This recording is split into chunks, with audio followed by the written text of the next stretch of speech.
Mas olha, deixa eu passar aqui e pedir licença para o Padre Adão. Tudo bom, Padre?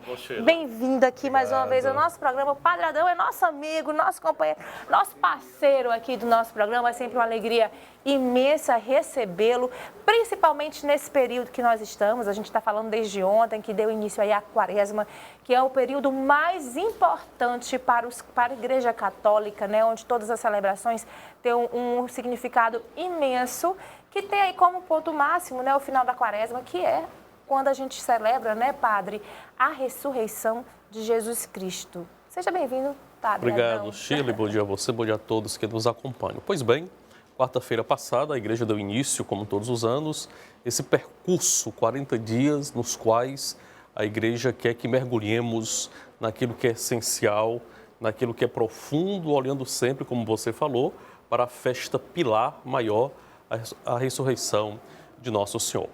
Importante, Shirley, lembrar que Deus nos vê por 4 vieses, a saber, o viés biológico, o viés psicológico, o viés sociológico e o viés espiritual.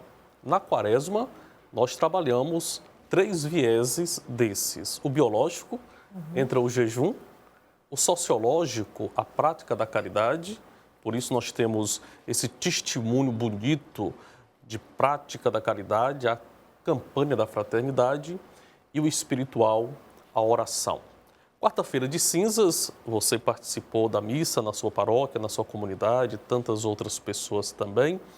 O sacerdote nos lembrou, através das cinzas, lembra-te de que tu és pó e para o pó tu voltarás. Em Roma, o Papa Francisco, na missa que presidiu, lembrou-nos que, embora nós tenhamos vindo da terra, do pó, mas a pessoa humana tem necessidade do céu.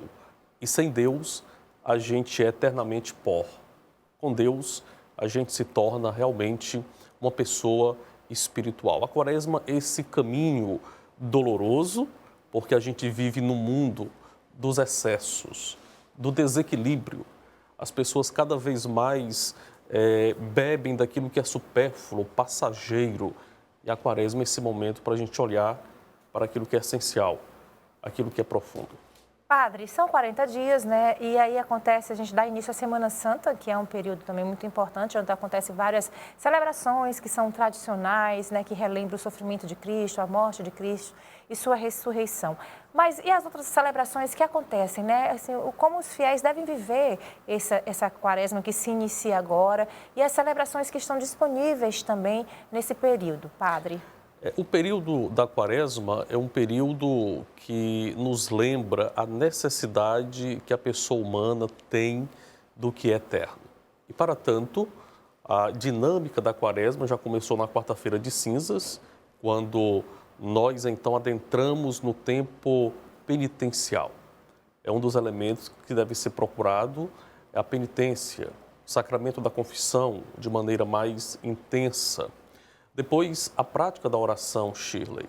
A oração é uma necessidade da alma, é uma vitamina da alma. Lê a palavra de Deus, a igreja disponibiliza de vários meios de oração. O momento que você se encontra com Deus, a parada que nós temos para nos encontrar com Deus. Ou seja, a oração é essa relação com Deus. Depois, o jejum. As pessoas têm muito medo do sacrifício.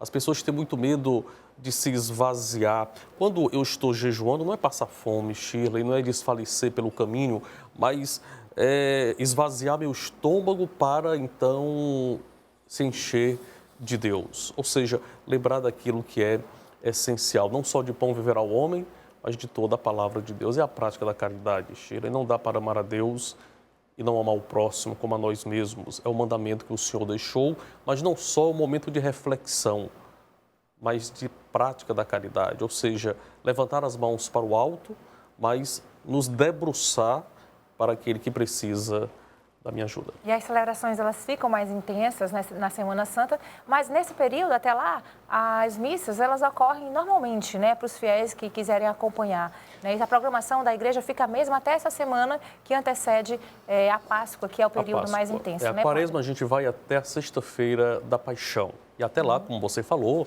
as igrejas, as paróquias se organizam, as celebrações continuam. Agora é bonito, porque a liturgia também muda. Sim. Você vai à missa, durante esse período você não canta o glória, as flores diminuem, né? As flores ela perde o seu vigor, justamente a gente se preparando para o momento maior, que é a Páscoa da Ressurreição. O deserto só tem sentido, a quaresma só tem sentido quando a gente olha para esse momento maior. São 40 dias de passagem, ou seja, a gente olha sempre para aquilo que é o importante, a festa da Páscoa. Sem dúvida, padre. Existem várias simbologias também muito bonitas, né, tradicionais dessa época, que têm um significado também. Por exemplo, a gente inclusive mostrou ontem numa reportagem a cor roxa, né, que simboliza também esse período. Padre, eu queria que o senhor explicasse algumas dessas tradições. Pronto. Para cada momento alto da igreja, a igreja faz a sua parada. Sim. Lá, o Natal, a gente tem o momento do Advento. A cor que a gente usa também é a cor roxa, na liturgia da igreja.